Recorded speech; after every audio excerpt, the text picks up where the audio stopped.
Welcome to the Here's Waldo podcast, where we sit down with top visionaries and creatives in the video game industry.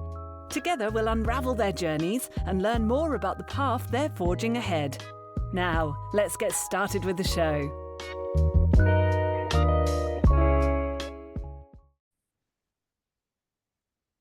Hi, I'm Lizzie Mintis, founder and CEO of Here's Waldo Recruiting, and this is the Here's Waldo podcast.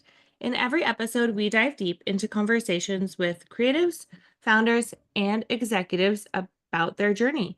You can expect to hear valuable lessons and get a glimpse into the future of the industry. This episode is brought to you by Here's Waldo Recruiting. We are a boutique recruitment firm in games and tech that values quality over quantity. Today we have Kieran Donovan with us. Kieran is the CEO and co-founder of KID. In his role, Kieran uses his decade of experience working at the frontier of data protection and online safety regulation to manage the company and technology. Kieran is the only person to have ever been named Privacy Lawyer of the Year multiple times, and he has advised some of the world's most well-known online platforms on how to architect solutions to efficiently navigate emerging regulatory challenges across the world. Kieran has been featured in major press, including Forbes, Bloomberg, TechCrunch, and my friends over at VentureBeat. He has appeared in other popular podcasts, including Deconstructor of Fun and Navic Gaming, and he has been recognized by the World Economic Forum as a technology pioneer for 2024, as well as winning recognition from Law.com, Chambers, Legal 500, Asian Legal Business. In this episode, we'll talk about privacy law in general, how Kieran founded the company, the latest in child safety, especially with the rise of AI. Thanks, Kieran, for being here. Yeah, wonderful to be here. Thanks for having me, Lizzie. Nice to have you. We had to reschedule because Kieran got into a surfing accident. I did. I'm recovered, I think, at this point. But it turns out that when you break your, so I don't know whether you know this. When you break your nose, the way that you deal with it is to do nothing. And I didn't know this. Yeah, it's they sort of just make sure that does it look like it's going to heal in the right direction? If it does, then good luck. And if it doesn't, you're a busy entrepreneur, so it is what it is. yeah, just no choice. Okay, for context, can you share a little bit more about your company and how it works?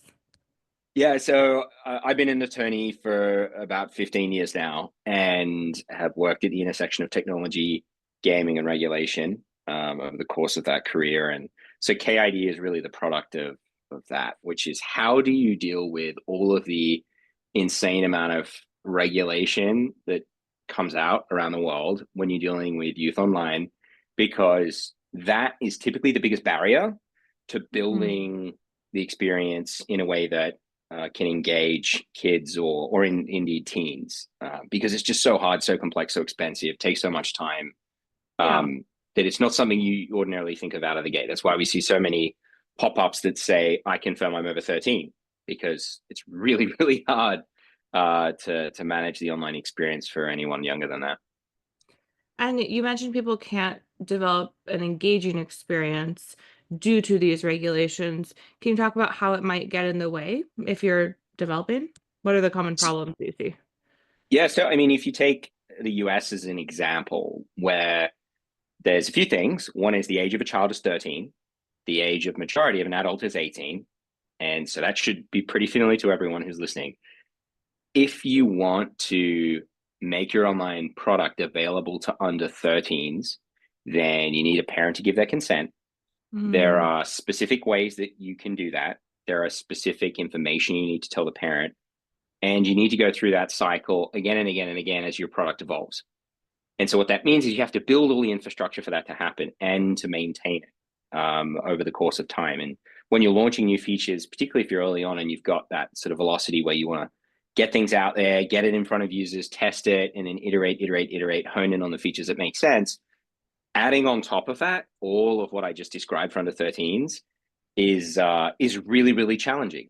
And so that's why we so often see it being an afterthought much later on in product development, and often in some cases never until a regulator knocks on the door. Oh, how frightening. And do you think people will tailor their games so that it's only available in America, for instance, and they'll miss out on other audiences because they don't want to deal or cannot deal with regulatory in other areas? Yeah, absolutely. So one of the biggest challenges, so take a really simple question like what is a kid? About 30% of the world defines a child at 13 in terms of online. So that's 70% of the world that sits anywhere between 7 and 21. Oh, And so now you have to go and adapt to all of that. And that's just the very, very first basic question. Forget about chatting with people, forget about monetization or payments or advertising or loot box, forget about all that, right? Just being able to define like what is my age gate set to is super challenging. And so it is a barrier. It is a reason why we do see games that will target key markets and then either just take that and export it and apply those same rules to the rest of the world, which increasingly doesn't work, or choose not to launch there until they're much more mature. yeah, or just not comply and get fined. Yeah. Sure. Yeah.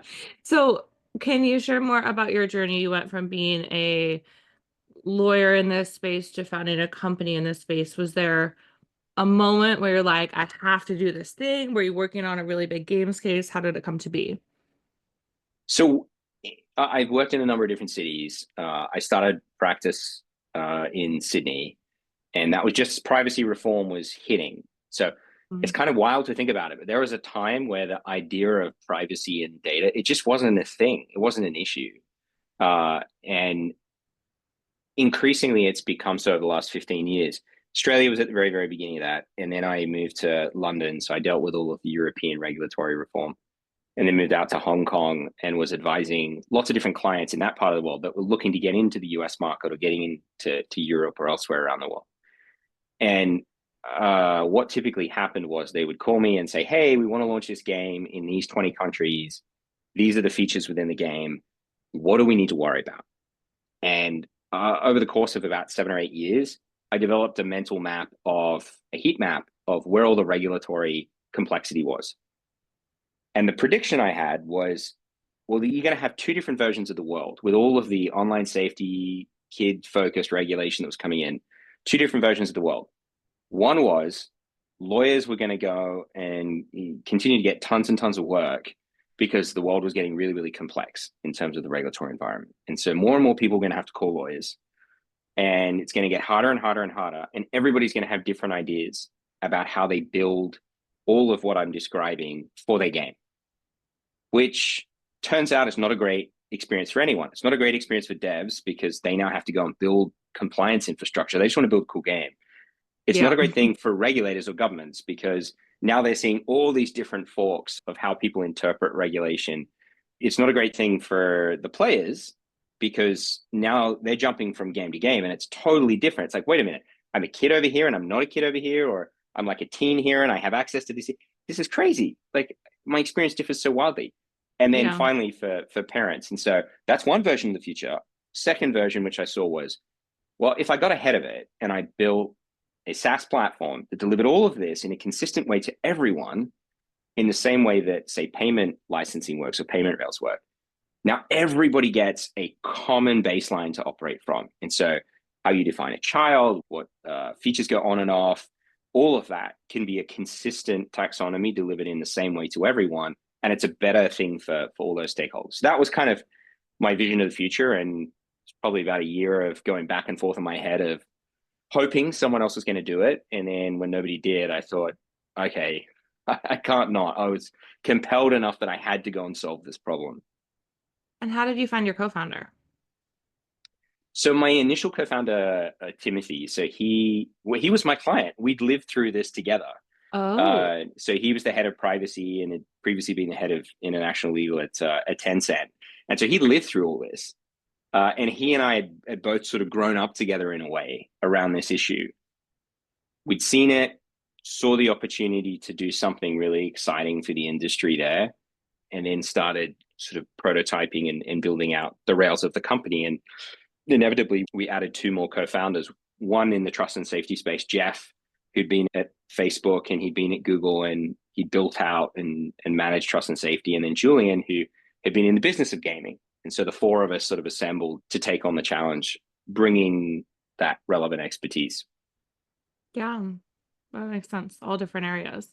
And so that was your initial vision and your initial thesis. How has that evolved since you started the company? What were your like, oh, we thought it was going to go this way, but it really went this way moments? I'm sure there's so many. So did you know what? This is really timely because we recently onboarded a number of new people. And one of the things I created was a deck that stepped through exactly what you're asking. What did we get right? What did we get wrong? And in both of those permutations, that could have been good or bad, because you cannot predict things that end up being really, really good, or you cannot predict things that actually don't go so well. 217 slide deck that we ended up with by the end of it. So there was a lot that we went into. But the fundamental of it is I did not anticipate how fast all of the regulatory environment would move in so many places around the world all at once. And a year ago, when I started the newsletter that I send out every month, one of my co-founders said to me, do you think you'll have enough content? Because how much changes really around it? Law doesn't change fast, right? Surely it can't be moving so fast that you'll have something to write about every month in kids compliance in gaming, which ostensibly is quite narrow. Yeah. And it's crazy. My last update that I sent out, my newsletter about a week ago, there were 60 updates that were part of that, and I cut it down to about half before I distributed it out. And these are things like new loot box rules, new things around advertising in gaming. It could be new rules around how parents are approving games. It can be classification rules. It can be all sorts of different things, because it's all moving at such a momentous pace. That to me is the single fundamental that we both bet on, but also didn't anticipate how fast it would move. What is prompting it moving so quickly? I think two things. I think one thing is the desire from the community to impose rules around how the entire kids experience is managed online has moved well beyond what I would call a self-regulatory approach, where the idea is leave it to the technologists and the online platforms to figure out how best to do this and adapt these experiences, to one where we're more educated on the impact of algorithms online. We're more educated on, the psychology of kids and teens online today.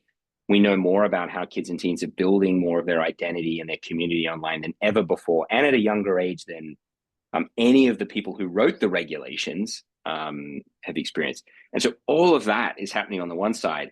And on the flip side, I think what we're seeing is the pace of technological change and the fundamental shifts we're seeing, partly brought about by AI, but I think it's much broader than that. I think it's UGC. I think it's the way that younger audiences are attributing value to digital identity and digital goods in a way that certainly I never did.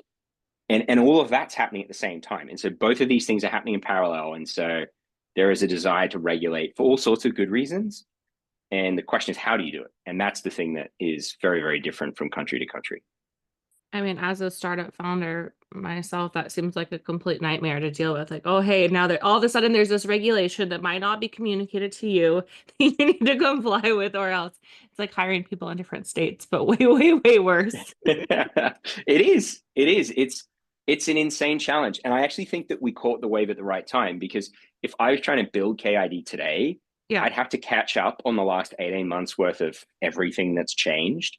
We've invested huge amounts of time and resource into keeping all of our system updated, and our whole thing. It's almost like in the old days of software updates, where you'd have like the monthly update and like everything, all the new definitions and everything get downloaded. It's a similar sort of model that we have, where all of the new regulatory changes get sort of downloaded into the engine, and then you as a dev decide, oh yeah, I'm going to push that, or actually that's guidance, and I, for whatever reason, take a different view, so I'm going to do something slightly different. And that's sort of the complexity of the world we deal with now. But yeah, the whole point is that we take the edge off. Like a payment platform. I like the analogy. Okay, so I'm I just made a game, let's say, and I'm relatively successful. And like, I mean, at what stage should I start thinking about integrating your product? Probably very early, but when is it too late? I mean, do you come with people come to you with fully fledged games who are like, help, I should have thought of this so long ago. And like, what is too early, what is too late, or you can encompass the whole thing? So we can. There's different challenges based on a few different things. One is if it's a brand new game, it's always good to be in as early as possible, with one caveat that I'll mention. And then if it's an existing title, then it's never too late. And in fact, we do see scenarios where publishers hang on and hang on, and hang on, and then inevitably there's the regulatory hit. And now you're in a position where you no longer have control over Oh, how you're going to implement compliance, because a regulator is going to tell you exactly how you're going to have to do it. And you could be subject to, as we saw recently with the FTC, a 10 or 20-year reporting obligation. And so you as a game dev who's just successful, you're now thinking, wait, hang on. So not only do I have to tell the FTC everything I do, not only are they going to tell me exactly how I'm going to modify my game and my game experience, which is so sensitive to me, but they can actually prevent you making changes. So all of the pace of change and features that you would typically have on your roadmap, now you have to second guess everything because you no longer have that sort of license to operate. So it's never too late. And nightmare. once you're in yeah, exactly. That's the nightmare situation. So it's never too late. And we do work with lots of publishers at all sides of the spectrum. Now, the two things that are super important is we spend a ton of time looking to understand the player experience that the publisher wants, that the developer wants, because it's so important that we align with that. And I'll give you a few examples. So when we went into VR, when we prompt for parental consent, we can do it in two ways. Either you can do it at the very beginning when you sign up for an account, or you can do it when you run up against a feature that, say, you as an 11-year-old, you want access to chat. I'll go get mom or dad to turn this on for you. So there's two different ways of doing it. And depending upon the type of title you are and the platform you're on, I could tell you pros and cons of both approaches. But the really interesting thing is understanding the player community and what their sentiment is so important, because often we will find that if you communicate it in the right way, it can be a huge net gain for the community. One example is if you're dealing with chat and if you've let everyone chat to everyone up until now, ask the community, if we were to go and say segment between kids and everybody else, what would you want to see there? And what we typically see is in those environments, the older audience are actually really excited to be able to just now hang out with, because they don't want the younger demographic. And the flip side is also true. And that's where you can actually engage the player community in a way where you then involve them in the design and integration of something like KID into the system. Another example is, so this was so fascinating to me, but you wouldn't think that child psychology and development would click into out of the gate in terms of what we were doing. But when you prompt a parent to go and get consent, if you think about like Netflix today or Apple or something, where you'll often get prompted with QR codes to go and approve things and things like that, or you might get a one-time passcode, or you might enter your email, those sorts of things. And we support all of that. In VR, QR codes obviously don't work because you're in a headset. And an email can be a bit more clunky in terms of entering it. And so the natural thing is to say, well, we're going to show a one-time passcode of 6 digits that a parent then goes and enters on the website to approve access to audio chat or whatever it might be. If a child is between the ages of 9 to 11, then in terms of development, the actual cognitive ability to remember a 6-digit randomized code is much harder, and to describe the purpose for which it's being used. And so what we discovered really early on was, actually, this idea we had, this premise we had where the players would find this really easy, turned out not to be true. What they wanted was to just say, Mom, Dad, what's your email? Let me put in your email. That's what the players wanted. And so that's where I say, to sort of bring that thread together, knowing your player community, knowing that what they want, knowing what the younger audience wants, what the older audience wants, and involving them as part of the experience and the integration when we come into an existing experience is so important. Yeah, that makes sense. And then maybe it's also an advantage because you can target the demographics a little bit better and you have more knowledge based on ages and preferences and things like that you wouldn't before. There's a total net gain that we see across the board. So we see better engagement in terms of the community. We see better stickiness. We see people rating things in terms of like social interactions much higher. We integrated a number of hyper casual titles and discovered that it had no impact on monetization, which was wild because you would think the second you're adding, say, an age gate into a hyper casual title, which is just in out, it didn't have that impact on monetization. In fact, we're actually now working on things to see a net gain because if you were presenting, say, ads in a hyper casual title to everybody, and now you're able to screen out the 16% of your user base who's under the age of 13 or 16. Yeah. Now you're only surfacing that inventory to people who are actually likely to click on the ad. So it really changes the fundamentals of different monetization models within gaming. That makes sense. Yeah, I could see that being a huge positive. And then how do you make it appealing to both the child and the parent? How do you balance that? So the core fundamental is we want to unlock as much of the experience as we possibly can. Now, the baseline for most games today is I confirm I'm over 13. If you get caught, they kill your account. They have to. By law, they have to kill Oh, the yeah. account. And so that can mean you lose your identity, your progress, your friends, whatever it might be in that online experience. And now you have to create a new account and get back in again. That's not a cool experience. And so the fundamental what we want to do is to unlock more of the experience for everyone, both by age and in terms of the actual features. And so the core value proposition that we want to be for kids is just be honest about your age. We'll take care of the rest. So you can be 11, you'll get in. You can be 9, you'll get in. You can be 14, you'll get in. Don't worry. We are going to make sure that there is a pathway for you to get in and have an amazing experience. And then you make it really cool. And so one of the things that we've seen is being able to put fun spins on feature modifications that need to happen. So an example would be with chat. Now, for anyone under the age of 13, chat needs, particularly in the United States, chat needs to be off by default. But one of the nuances we found was that actually kids like to talk to each other and they don't necessarily want to talk to adults. And so in, say, VR, if you're dealing with audio, if you replace if you allow the chat with other kids around the same age, then kids will find that fun. And if you exclude adults, and when adults come and try and talk to them in terms of, through the audio headset, you're actually changing that into some other thing. So like gorilla noises or whatever it might be, like you're actually changing it to make it fun. You're now making it part of the organic experience of the actual game. Where now it's making it special. There's an intentionality of like, no, we built the experience with you in mind. And we're doing more and more of that, which is really, really fun. And then when parents know that, they get excited because they recognize that actually that's a much, much more empowered experience for their kids. That's very clever. Is this a Gorilla Tag reference? Yeah. Yeah. Very cool for the kid demographic. What do you think is the most common misconception about child safety in games?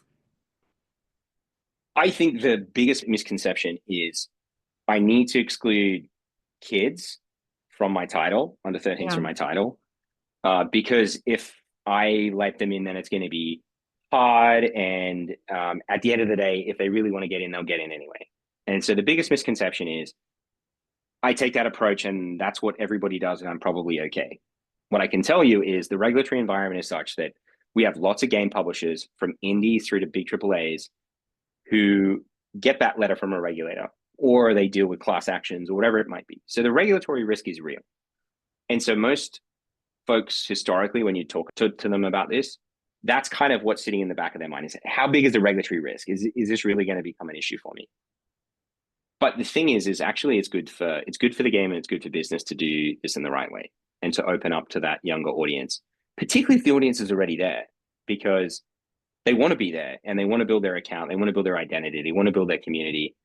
And if they know that the second they get caught, that's it, it's all wiped out, then what we've seen is when you flip the script and you're inclusive of it, it builds the most amazing community.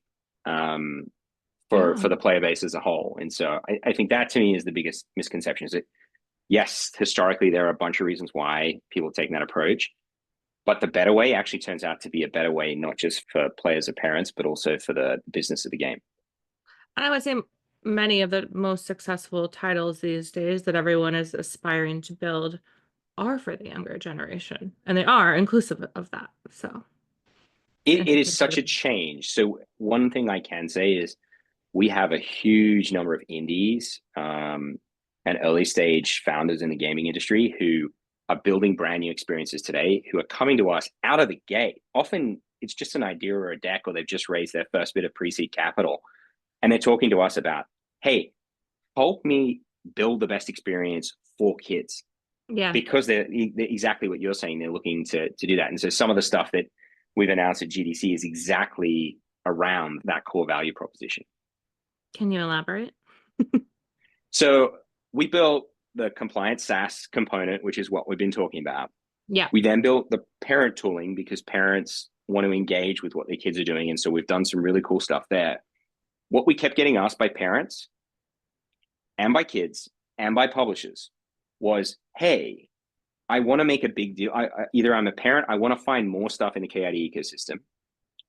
I'm a kid and I want to know more of what has this same experience because I love that I'm being led into these games that I previously wasn't. This is awesome. Yeah. And then from a publisher perspective, hey, how can I get my title in front of this audience? Because it's super engaged parents, super engaged, younger kids or teens. How do I get in front of this audience? And so we've announced our discovery portal. And so it shows everything integrated within the KID ecosystem. And so you can see all the games and things beyond gaming as well, with some things that are operating in the AI or the content space. But it's all running off exactly the same pipes across the KID ecosystem. And so what we want to do is not just provide compliance and make it really easy to open up to the youth audience from the back end, but we want to provide that platform where you're a publisher and you get to be able to find a way to be part of, to be in front of that audience and millions of parents out of the gate, independent of the actual distribution platform. Cool. And maybe that's solving a bit of the discoverability challenge, which is one of the biggest challenges in games these days too. I think so. And that's part of what's been motivating it, because we've been really listening to the developers who are integrating KID and people we talk to in the industry, and discoverability, user acquisition, and good quality users as well. People who are going to be really engaged and build the community is so important. And it just so happens by complete accident, I'm not going to pretend this is by design, that we ended up building the foundations for exactly that, a super engaged, super attentive, sort of very digitally affluent community that was just there. We'd never surfaced it. And now we get to surface it. And so it's an entirely different discovery channel for all game publishers. Cool. I love that. Okay, I would be remiss not to talk about AI on a podcast these days. So, can you talk about the impact of AI in children's safety in games? So I'm seeing a few different things when it comes to AI in games, especially. Now, everyone's talking about AI as part of game development, and agentic frameworks within, building out NPCs and continuity in terms of story and plot and things like that. And there's a whole lot of sensitivity around that. If you have younger audiences interacting with any of those technologies, what data is going in, what data is coming out? Do you need to deal with content moderation in ways you hadn't previously dealt with? All of that component is completely nuanced for a youth audience, because it's all brand new in terms of the regulation. So component is very sensitive. What I am seeing is a lot of founders building AI for kid type tooling, interfaces, experiences where they're thinking about kids out of the gate. And so we're seeing the development of AI companions in games. And we've already worked with a few that are building things to help younger audiences deal with or manage the community within the particular game, or just help them as part of the game as well. We're seeing tooling that enables kids to surface parts of their gameplay to parents, And so it's being able to take, say, for example, an AI summary of the fact that the kid is an amazing member of the community and they're the first to welcome like the new person who's arrived, in the chat room or whatever, to surface that to their mom or dad to say like, see, this is a good place for me to be. And so we're seeing that positive route, seeing it in terms of content moderation as well, and being able to moderate user generated content within gaming platforms.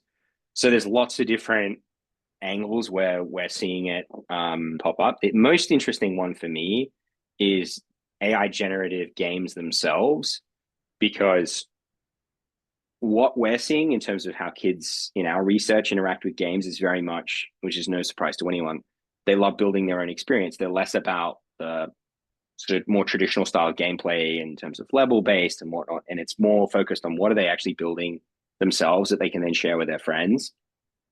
And you introduce AI generative gaming to that, and the ability to extract things that they've created and share it with their friends, it really does land super well with that younger demographic, certainly based on what we're seeing early on. So I think they're going to be real power users of that next generation of AI generative gaming.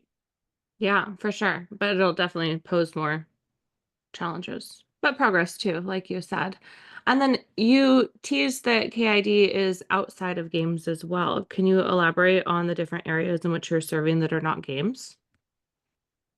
Yeah, so we are integrated into some social platforms. You can Google around and find those. It's not hard.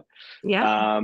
We are in our first AI products now, serving exactly the same function, but on the AI side and in content as well. And so I think what we're seeing is that lots and lots of developers, publishers outside of gaming are very interested in engaging with the youth audience. And in order to engage with the youth audience, you need to build all the pipes that obviously we provide. And so it means that we can support go-to-market for lots more outside of gaming. Yeah. And I would think that gaming would probably be one of the most complex things you could support. So it would be a lot more simple just to support some more basic social platform, right? You have hit the nail on the head. Yeah. Gaming is the hardest by Yeah. an order of magnitude. And the degree of difficulty to integrate into an area of the internet which is like multi-platform, very vocal communities. When you're integrating into things, you're dealing with loot boxes and advertising, and you're dealing with content, and you're dealing with parents and all the different components of that. Gaming is far and away the most complex. We found the AI and the content integrations, even the social stuff, so much faster. Yeah. Yeah. People who work in games sure love it because it's a whole lot harder. Can you share a success story from like the most touching, heartwarming success story you've had since you started the company? What's the most meaningful to you? Okay, so there's two. One's very, very personal, and one is more in terms of the community. And so we receive a lot of customer support type requests, or requests just generally. And most touching was the very, very first time a parent emailed in and said, "Hey, can you help me find more of what KID is integrated into?" And that evolved into what I told you about earlier. But that was a real special moment because it felt like it was resonating, and they'd written about how it was a better experience. Their child felt that the age adapted experience that they got was exactly what they were looking for.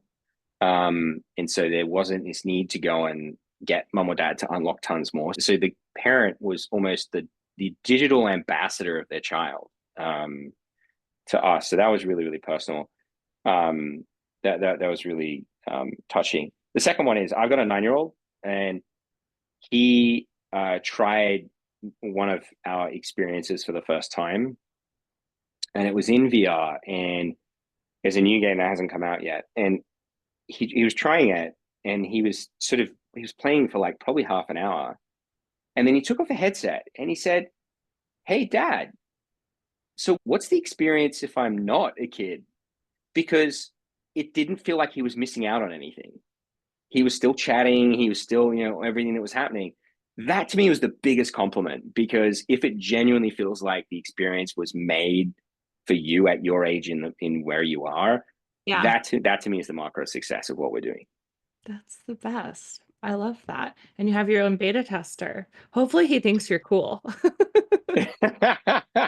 Well, it's flipped where he will now send me screenshots from his iPad where he'll be playing games and he'll like circle things and he'll say like, oh, like they should have done this, they should have done that, because I do get him to opine on our UX.